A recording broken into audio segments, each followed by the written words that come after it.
আসসালামু আলাইকুম। আমরা আজকে এই যে পদার্থবিজ্ঞানের বল অধ্যায় থেকে এই সংঘর্ষ টপিকস থেকে আজকে একটু আলোচনা করব। তো এই সংঘর্ষে আমাদের যে প্রশ্নগুলো হয়ে থাকে সাধারণত এখানে সংঘর্ষ হওয়ার পর বস্তুটা দুইটা অবস্থায় থাকতে পারে। একটা হচ্ছে পরস্পর সংযুক্ত থাকতে পারে, আর একটা হচ্ছে বস্তু দুইটা ছিটকে যেতে পারে। বস্তু দুইটা কী হয়ে যেতে পারে? ছিটকে যেতে পারে। তো বস্তু দুইটা পরস্পর সংযুক্ত থাকলে আমরা যেভাবে শেষ বেগ বের করব, যে ছিটকে যাওয়ার পর একই সূত্র দিয়ে শেষ বেগ বের করা সম্ভব নয়। এজন্য দুটো আলাদা আলাদা সূত্র আমরা প্রয়োগ করব। তাহলে চলো দেখি আমরা কিভাবে পরস্পর যুক্ত থাকলে কিভাবে শেষ বেগ বের করব, আর ছিটকে গেলে কিভাবে শেষ বেগ বের করব।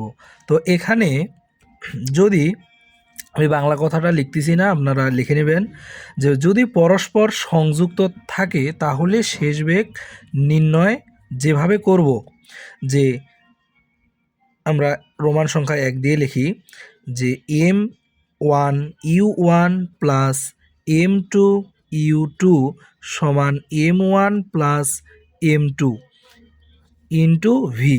এখানে আমরা শুধু একটি ভি দিয়েছি। কি দিয়েছি? একটা ভি দিয়েছি। কেন?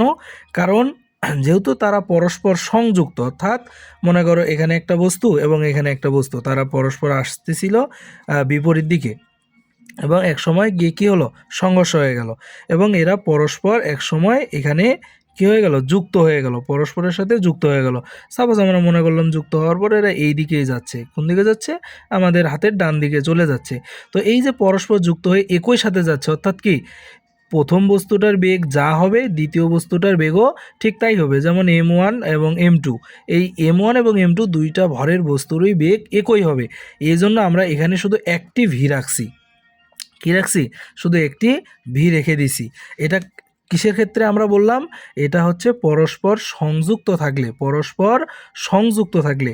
এখন আমরা রোমান সংখ্যা 2 দিয়ে আমরা দেখব যে এই বস্তু দুটো যদি পরস্পর থেকে ছিটকে যায়, বস্তু দুটো যদি পরস্পর থেকে কি হয়ে যায়? ছিটকে যায়, তাইলে আমরা কিভাবে করব?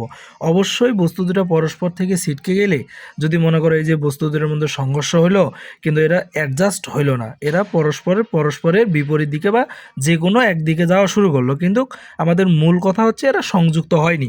তাহলে দুইটা বস্তুরই কিন্তু V1 একটা থাকবে এবং V2 থাকবে, কারণ M1 বস্তুর জন্য V1 পাওয়া যাবে এবং M2 বস্তুর জন্য V2 পাওয়া যাবে। তো এর জন্য আমরা কি সূত্র প্রয়োগ করব? যে V1 ইজ ইকুয়াল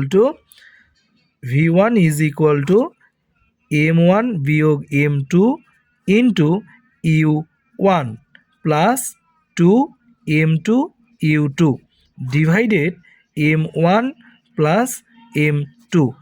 এখন এটা আমরা একটু সহজে মনে রাখার যে কৌশলটা আমরা ব্যাখ্যা করতে পারি, সেটা হচ্ছে এখানে যেহেতু V1, এখানে কি আছে? V1, অর্থাৎ আমরা এখান দিয়ে M1 দিয়ে শুরু করব, যে M1 মাইনাস M2 দেবো। কী দেবো? এখানে ভর বিয়োগ করতে হবে M2, এবং এখানে কি দ্বারা গুণ করব? যেহেতু V1 দ্বারা শুরু করছি, এজন্য আমরা এখানে U1 দ্বারা শুরু করব, প্লাস 2 ইন্টু M2 এবং U2, মানে এখানে যা ব্যবহার করব বা এখানে 1 ব্যবহার করলে এখানে 2 ব্যবহার করব, এখানে কি ব্যবহার করব? 2 ব্যবহার করব, আর নিচে সর্বদা M1 প্লাস M2 হবে।